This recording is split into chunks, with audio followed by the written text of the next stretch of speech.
Olá, estamos de volta com o ExpertCast, o podcast dedicado à inovação em saúde. Eu sou Gustavo Meirelles, vice-presidente médico da AFIA, sou co-presidente do Instituto AFIA e também fundador da comunidade de inovação em saúde, e é um prazer ter você aqui conosco para mais um episódio.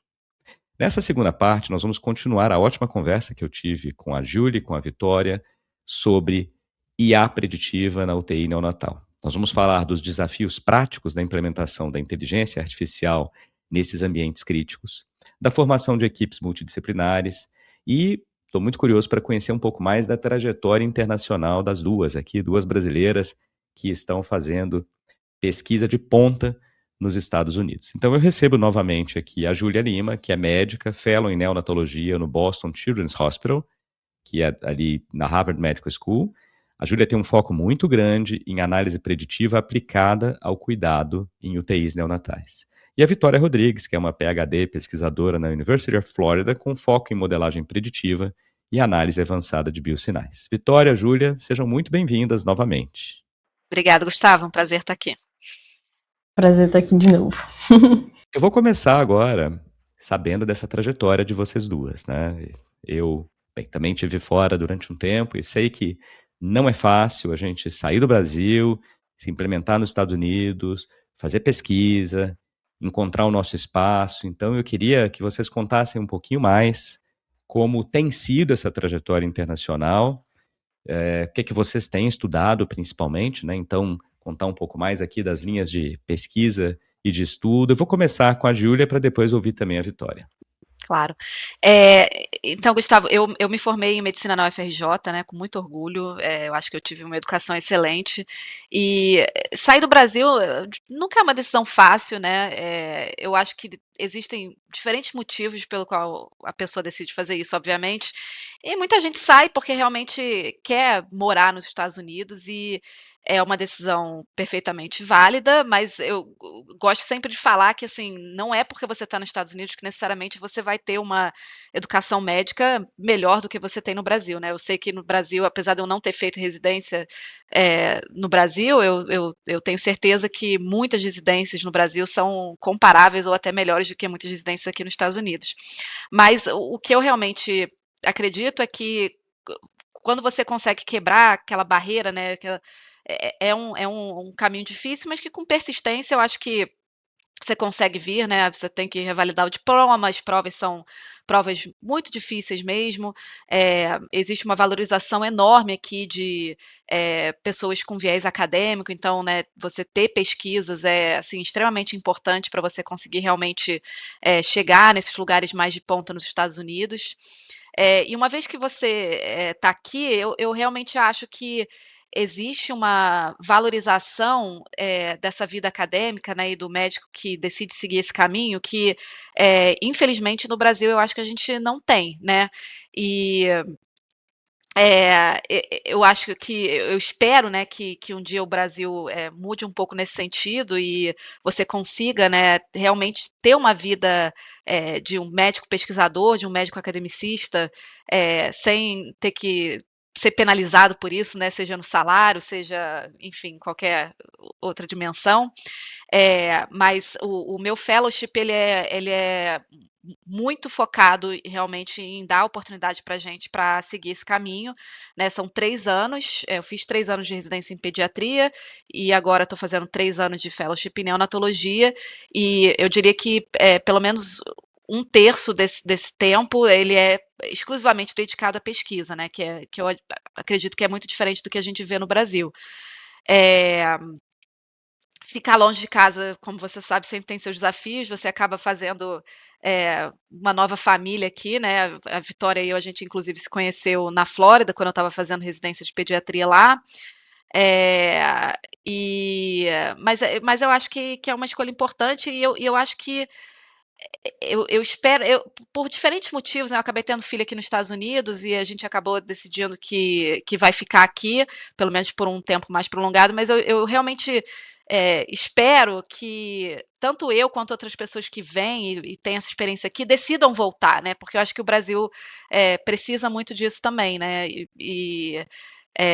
o que acontece, que a gente sabe que acontece é que muitas pessoas, eu inclusive, acaba vindo e acaba decidindo ficar. Continuando aqui, né, assim, eu também passei por isso já tem alguns anos, né, e fico sempre pensando, né, nessa importância da gente ir, aprender bastante e poder voltar e trazer todo esse conhecimento de ponta aqui para o Brasil. A gente sabe que a pesquisa, você se formou numa universidade de primeira aqui, né, que é a Federal do Rio de Janeiro, está estudando e está conhecendo muito aqui sobre modelos preditivos na UTI neonatal com o uso da inteligência artificial. Então, eu reforço as suas palavras, né, que a gente possa ter cada vez mais esse conhecimento retornando para o Brasil, seja com os pesquisadores e as pesquisadoras voltando fisicamente, ou, mesmo estando nos Estados Unidos, trabalhando com equipes multidisciplinares, com colaboração com centros brasileiros, né? Então, vou querer saber um pouquinho mais também da trajetória aqui da Vitória, né? Vitória, como é que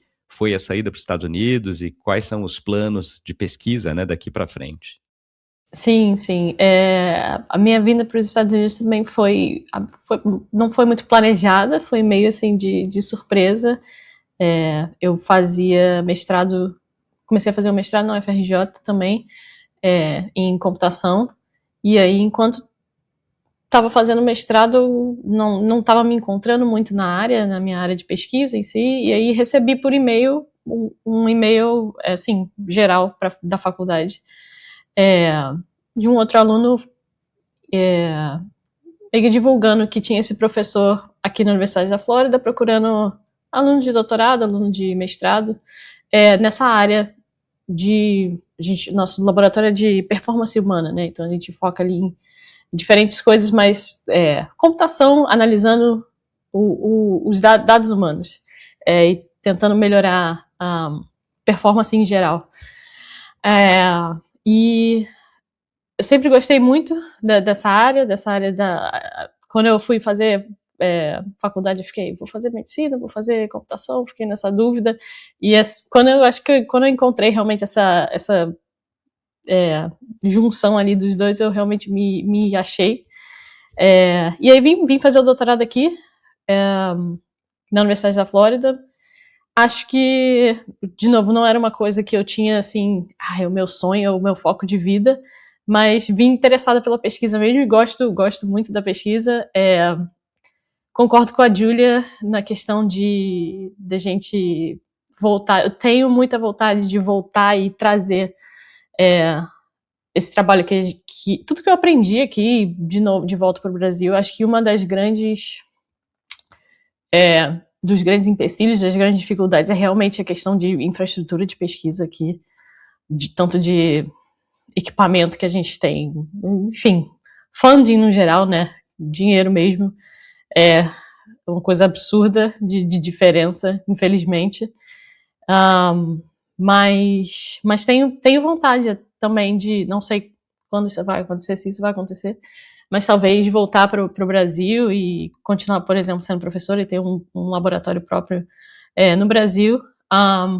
O meu laboratório, a gente tem até uma colaboração assim, pequena, está meio que começando agora com uma pesquisadora na Federal do Pernambuco, na área de respiração. Ela também trabalha um pouco com essa questão de medicina preditiva na área da respiração, e é um trabalho que eu faço também, e a gente tem um pouco dessa colaboração, está começando agora essa colaboração, o que eu acho bem legal. Ela veio para cá já, a gente está vendo de ir para lá e fazer essa troca, mas é uma oportunidade incrível, não tenho, isso aí é incrível, estar aqui e ver tudo que eles conseguem fazer com tantos recursos que tem, mas a gente sempre fica pensando, né, poxa, seria tão legal se a gente pudesse trazer isso para o Brasil, levar isso para o Brasil e continuar esse trabalho no Brasil também.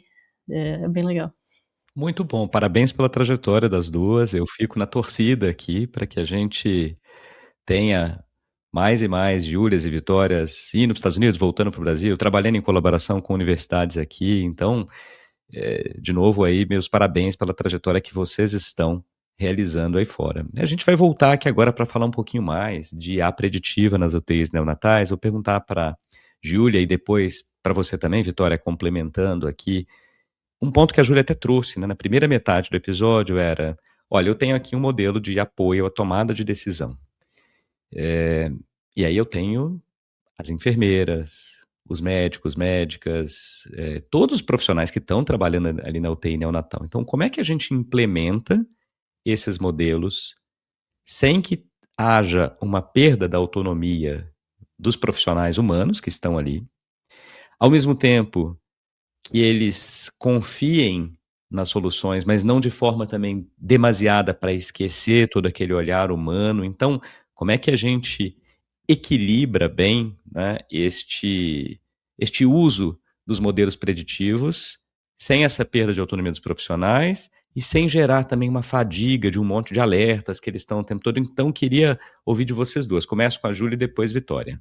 É uma pergunta difícil de responder. Eu acho que, em relação à fadiga de alerta, eu sou otimista e, na verdade, eu acho que, se a gente conseguir implementar bem esses modelos na prática clínica, eu acho que, na verdade, você vai ter uma diminuição de fadiga de alerta, porque, principalmente, eu não tenho tanta experiência, assim, em UTIs fora da UTI neonatal, mas em UTI neonatal, por conta exatamente da física, né, o bebê é tão pequenininho que é muito comum você ter alerta o tempo inteiro. Então, eu acho que essa fadiga de alerta, na verdade, ela é um problema que eu acho que um modelo preditivo bem feito, ele na verdade poderia saber identificar, porque isso, como a Vitória, né, explicou no momento, é difícil fazer isso, mas idealmente esses modelos eles conseguem identificar um sinal que realmente é um sinal de ruído, né. Então, se você consegue fazer um modelo que é capaz de identificar, de diferenciar ruído de um sinal verdadeiro, eu acho que na verdade ele estaria contribuindo para diminuir essa fadiga de alerta, né, porque você, vai ver que tá tudo bem com o seu modelo lá, o seu modelo de análise preditiva não está indicando nenhum problema e mesmo que o bebê tiver demonstrando alguma coisa, você vai ter um pouco mais de suspeita de que aquilo, na verdade, eh, não é real, né. E agora a questão da autonomia médica e do buy-in, né, de todas as pessoas que estão em volta daquele paciente, é uma coisa realmente muito desafiadora, e eu acho que isso a gente tem outros exemplos, eu acho que uma coisa comparável que, pelo menos para mim, é mais ou menos, similar, é a adoção, né, dos últimos anos, do point of care, do ultrassom à beira do leito, né, que também, foi uma coisa que ainda existe uma certa dificuldade de adoção, que as pessoas têm exatamente esse medo, né, tanto de você estar fazendo uma coisa que não é da sua especialidade, você como radiologista deve ter opiniões sobre isso, mas e também eh, de você tirar um pouco daquela coisa de um exame clínico bem feito, de um exame físico, então, eu acho que é parte do desafio de qualquer adoção de uma nova tecnologia ou eh, de uma coisa diferente, né, do que você está acostumado. E uma coisa que eles fazem muito aqui nos Estados Unidos, imagino que devem fazer no Brasil também, é que quando você estabelece qualquer mudança na sua UTI, é muito importante que você tenha representantes de todo o corpo clínico, não só dos médicos, né, então, que você tenha envolvido uma enfermeira que vai ser, né, representante daquela mudança, que você tenha uma nutricionista, um farmacêutico, que vão conseguir, advogar por aquela mudança e conseguir trazer, uma união para a unidade.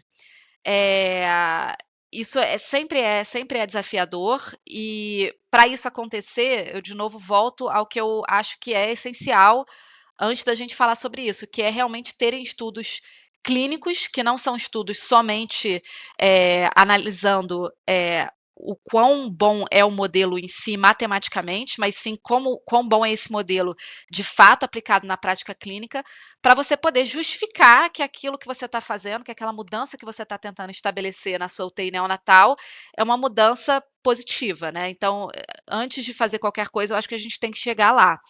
E em relação, à autonomia do médico e, né, eh, eu acho que isso é uma conversa muito importante com quando a gente está falando de inteligência artificial ou qualquer né, avanço de tecnologia em medicina, que a gente não perder a nossa essência, né. Sempre existe discussão de quando que a inteligência artificial vai acabar substituindo a gente, vai acabar fazendo um trabalho melhor do que a gente. Também em radiologia isso é uma das coisas, eh, né, que é muito discutida atualmente. E a verdade é que eu acho que isso não vai acontecer tão cedo. Eu acho que os pacientes, né, precisam, da gente na beira do leito, as famílias precisam que a gente trabalhe com eles para realmente fazer um bom trabalho.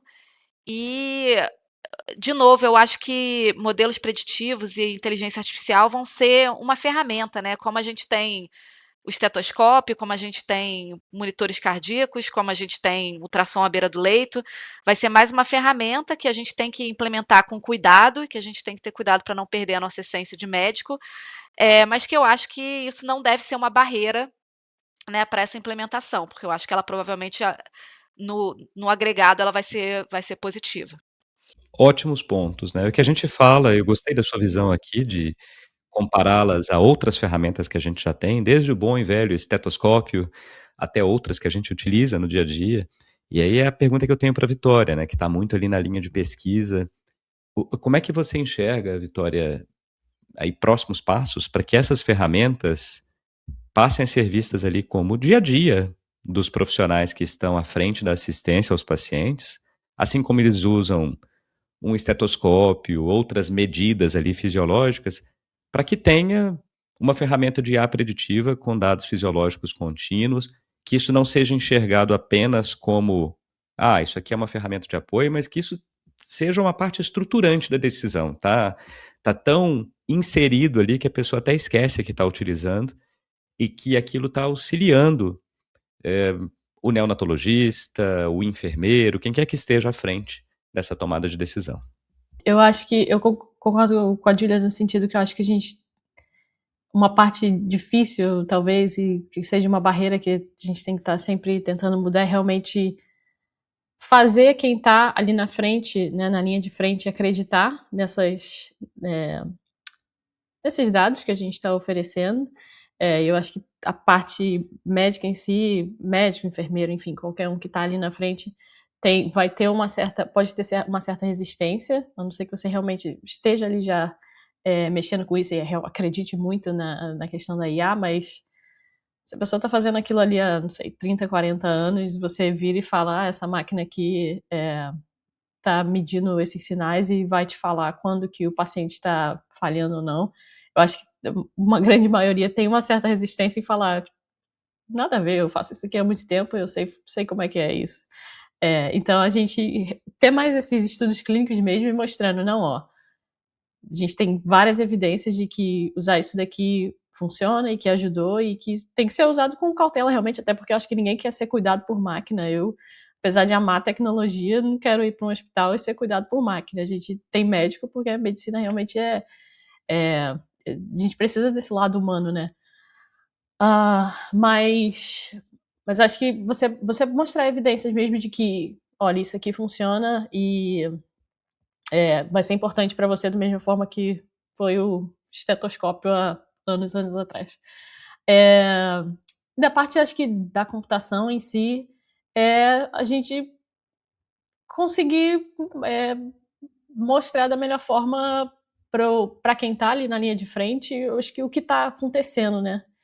E aí,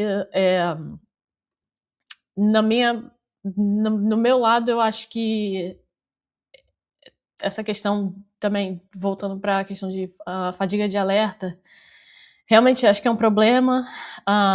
Então, quanto mais interpretabilidade você conseguir colocar, né, nos seus modelos de falar, eles entenderem mesmo que não é porque minha saturação caiu, sei lá, um pouco por um tempo X que eu vou emitir um alerta gigante e vou acionar o médico, o enfermeiro.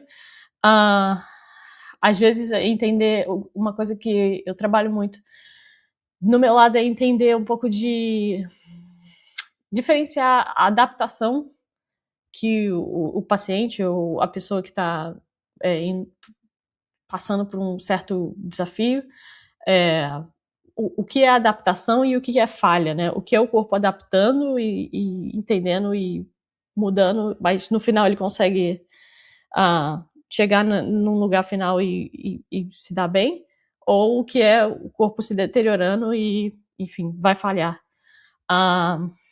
E para isso, acho que a gente precisa muito dessa questão de realmente dados temporais, dados contínuos, de entender o que está acontecendo ali com o paciente, conforme o tempo vai passando. E, de novo, também a questão da incerteza, da gente conseguir codificar essa incerteza do quanto a gente sabe realmente do que os dados estão trazendo, para não alertar qualquer coisinha, ou talvez até alertar de formas diferentes, né? E também vai um pouco da parte de interface de usuário, que nem tudo você precisa botar um alerta gigante com vermelho piscando na tela, é só um aviso. Aqui, ó, isso aqui eu tenho pouca certeza, um aviso. Isso aqui eu tenho bastante certeza. Apita todo mundo e fala. Mas eu acho que é um caminho longo ainda pela frente. Acho que uma mudança, até um pouco, de certa forma, cultural em si, né? Da cultura dali da UTI. Mas tem bastante trabalho pela frente, bastante pesquisa. Excelente. Bem, ótimos pontos aqui das duas. Eu vou agora voltar para a Júlia.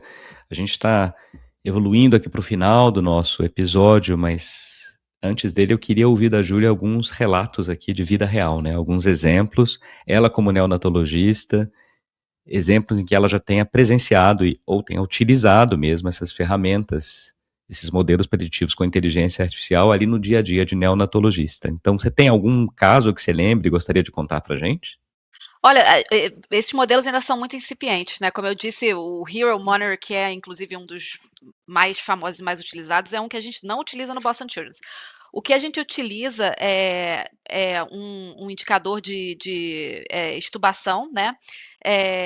E o que eu acho legal também que eu posso contar é que é muito comum também, né, as enfermeiras terem opiniões fortes em relação a como o paciente tá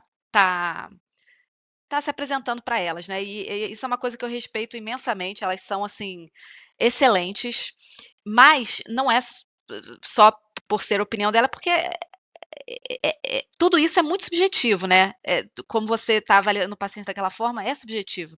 Então é muito comum, elas falarem para mim: "Ah, esse paciente ele não tá bem, ele tá taquicárdico, ele tá mais taquicárdico que o normal".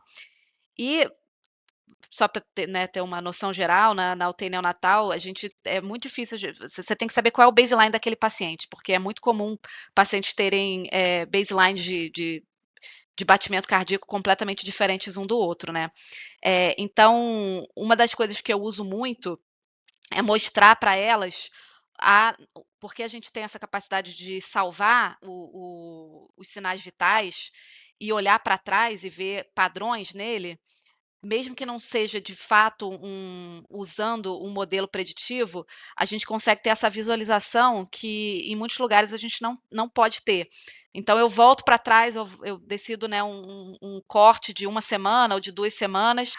O modelo que a gente tem no Boston Children's, ele permite a gente ver, qual é a média daquele batimento cardíaco naquele período que você estabeleceu, qual é, a variância daquele batimento cardíaco, e isso mostrando para outras pessoas que estão envolvidas no cuidado daquele paciente, ajuda muito a você poder comunicar dados objetivos e evitar tomar atitudes que, não precisariam ser tomadas, como começar a aumentar a sedação, ou começar uma sedação nova, ou, né, fazer uma avaliação de sepse e começar um antibiótico que não necessariamente precisaria. Então isso é um exemplo que eu uso muito na prática, que vai antes de realmente ser um modelo, mas só de você ter disponível aqueles dados fisiológicos de uma maneira mais objetiva, né.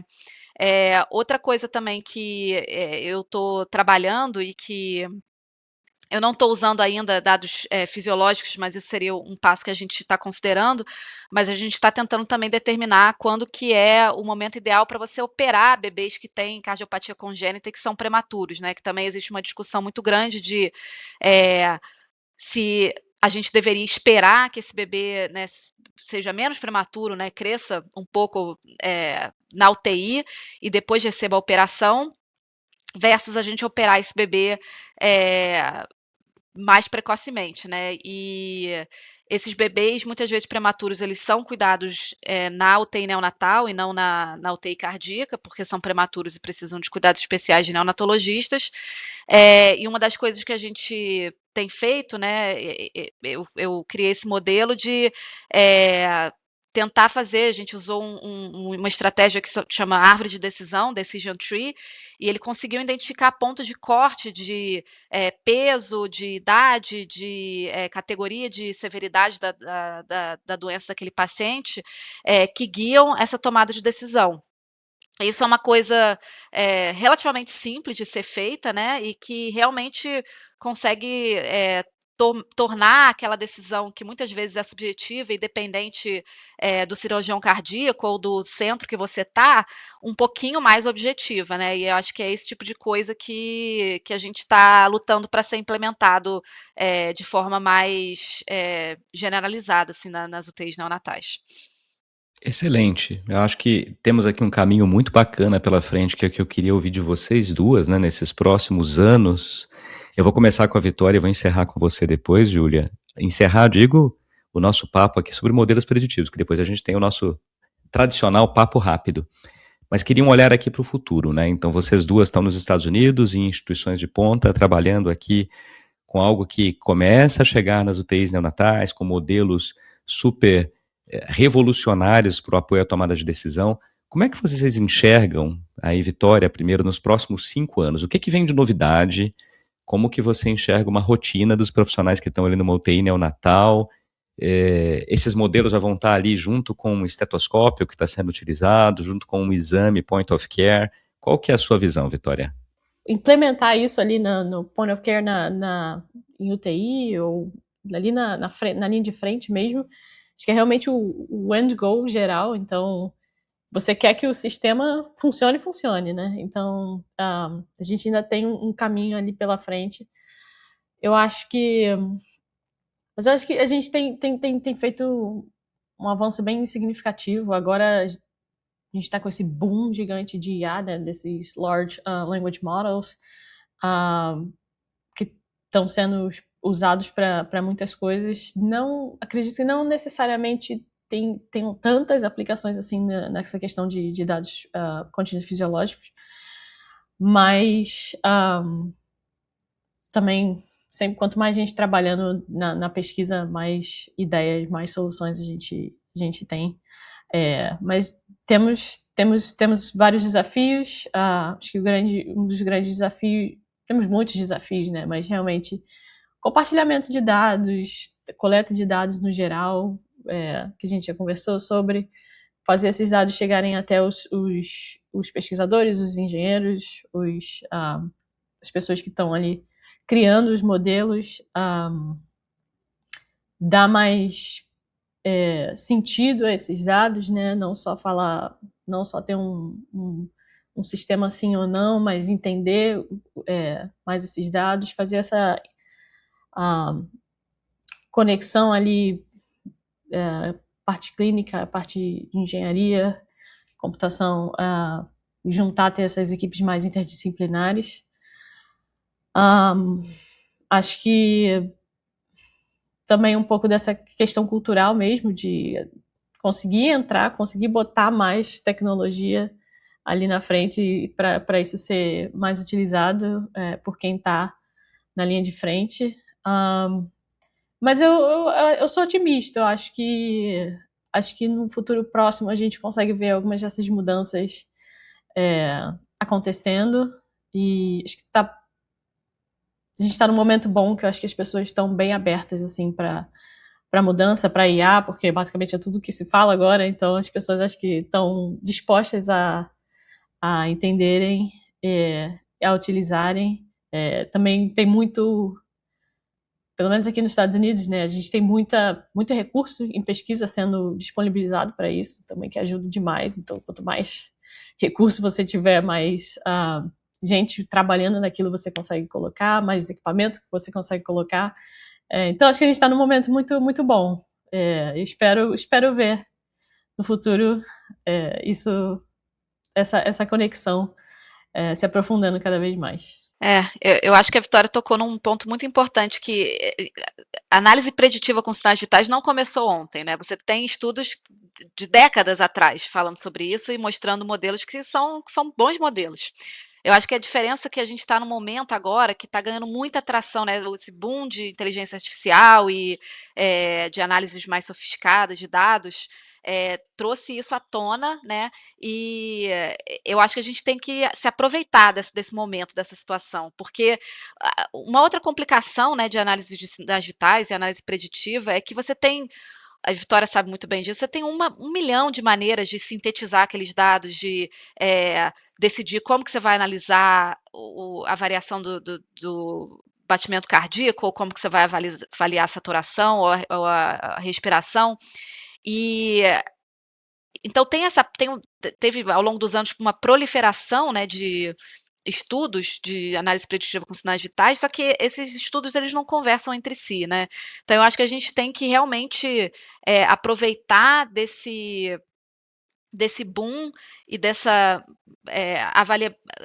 de ter mais a sua mão dados para poder fazer estudos e conversar entre diferentes centros, ter engenheiros da computação, pessoas que, né, trabalham, cientistas de dados que realmente são experts no assunto, para conseguir unir tudo isso que já foi feito e realmente conseguir traduzir isso para a prática clínica, né? Então a gente já tem alguns exemplos disso ser implementado de forma bem feita na prática clínica, mas ainda tem um caminho muito longo pela frente e que eu acho que o momento atual é muito propício para a gente conseguir avançar esse tipo de tecnologia. Excelente. Olha, agradeço muito as duas aqui, aprendi bastante sobre modelos preditivos em UTI neonatal com utilização da inteligência artificial. Vou continuar acompanhando de perto aqui o trabalho das duas. Antes da gente fechar, não podemos terminar sem o tradicional papo rápido do ExpertCast. E aí vou deixar perguntas diretas aqui para vocês duas, aí de respostas também simples a respeito de 4 temas. E a primeira delas seria uma dica cultural, de viagem, de leitura, de podcast, de série, vocês escolhem. Eu vou começar com a Júlia, depois Vitória. Dica cultural, eu acho que eu vou escolher falar da minha série favorita, chama Minha Amiga Genial, em inglês é My Brilliant Friend, é uma série da HBO, baseada na obra da Elena Ferrante, que é uma escritora italiana.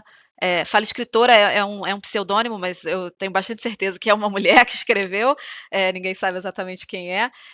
E realmente é uma série que é uma obra de arte, assim, é uma série incrível, com personagens extremamente detalhados e que vai ao longo, assim, da vida de 2 meninas numa cidade pobre da Itália. É uma das minhas séries favoritas e eu recomendo para todo mundo. Muito bacana. Boa, conheço bem aqui a Helena Ferrante e não conhecia a série, então já tomei nota aqui da sua dica, Júlia. E você, Vitória? Eu e meu marido, a gente tem gostado muito de uma série que tá até saindo agora, nova, chamada Pluribus. É uma série da Apple TV, e toca num assunto bem interessante ali de coletividade. As pessoas, acontece uma coisa ali que as pessoas meio que viram um ser só, como se fosse um ser só, e fala um pouco, me lembra até um pouco questão realmente de inteligência artificial, que as pessoas meio que começam a agir como se fosse um chat GPT da vida, tentando te agradar 100% do tempo. É uma série muito interessante, é do Vince Gilligan, que fez também uma das minhas séries favoritas, que é Breaking Bad. Então, um diretor e escritor incrível. É uma série que a gente tem gostado bastante, e acho que tem várias... sempre que a gente vê um episódio, a gente acaba refletindo sobre uma coisa completamente diferente. Bem interessante, fica aí a dica. Duas boas dicas. Eu tinha ouvido já falar aqui de Pluribus, mas não tinha assistido ainda, então tomei nota das duas aqui. Eu vou passar para a segunda pergunta nossa do Papo Rápido. Como é um podcast sobre saúde, eu gostaria de saber o que vocês duas fazem para cuidar da própria saúde. Primeiro a Júlia, depois Vitória.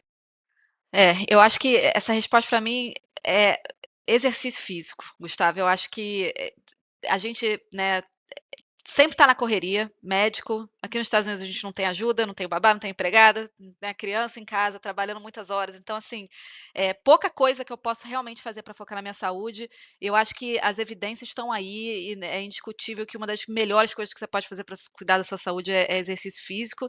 Eu acho que isso tem que ser inegociável. Eu acho que se você quer envelhecer bem, com saúde, se for para você escolher uma coisa, é isso que você tem que fazer e é isso que eu faço.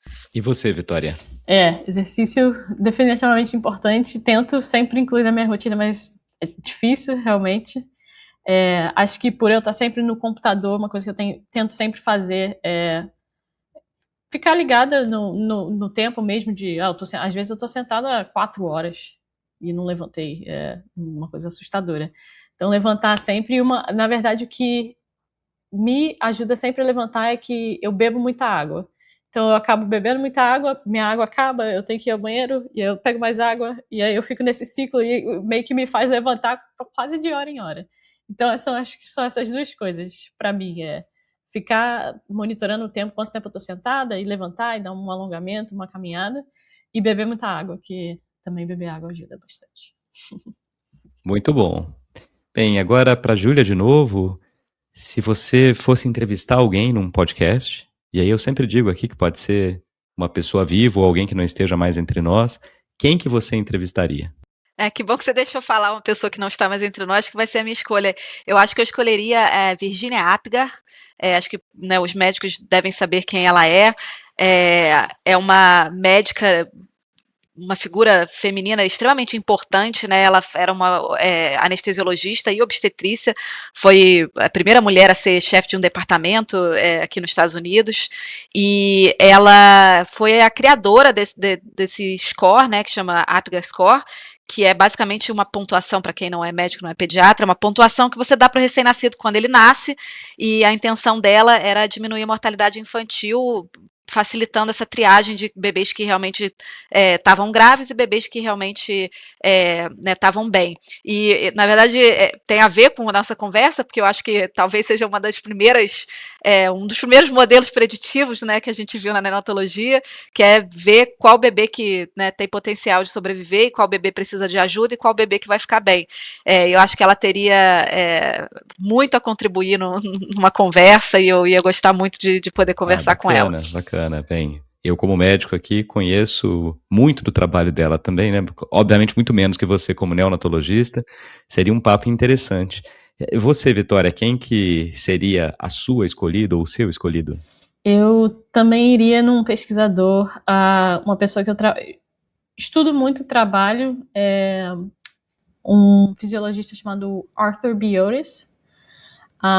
Ele foi um dos grandes nomes quando a gente fala sobre trabalho respiratório, que é basicamente a base de tudo que eu tenho feito no doutorado, tentando modelar trabalho respiratório usando sinais fisiológicos não invasivos, e eu leio muitos papers dele, leio muita coisa dele, tenho tentado replicar um modelo dele. Então, assim, acho que é um sonho meu, na verdade, conhecer, conversar, poder conversar com ele, né? Infelizmente já faleceu, mas eu teria muita coisa para perguntar. E eu gosto muito de conversar com esses pesquisadores mais antigos. Um dos meus mentores acabou também de se aposentar agora, e é muito interessante ver o que eles faziam 30, 40 anos atrás, e as ideias também que eles dão para o tanto de tecnologia que a gente tem hoje, né? Que eles não conseguiam fazer antes, com tanto de tecnologia que a gente tem hoje, eles dão ideias muito boas, e acredito que ele seria de muito valor na minha pesquisa, então adoraria entrevistá-lo. Muito bom. Aí, para a gente encerrar agora, eu queria saber de vocês duas, qual que é a sua invenção ou inovação preferida? Pergunta boa também. Eu acho que como pediatra, eu diria que a maior inovação em saúde, né, que eu posso citar é vacina, né? Eu acho que é uma das coisas que provavelmente mais salvou vida na medicina e seria a inovação que eu iria citar.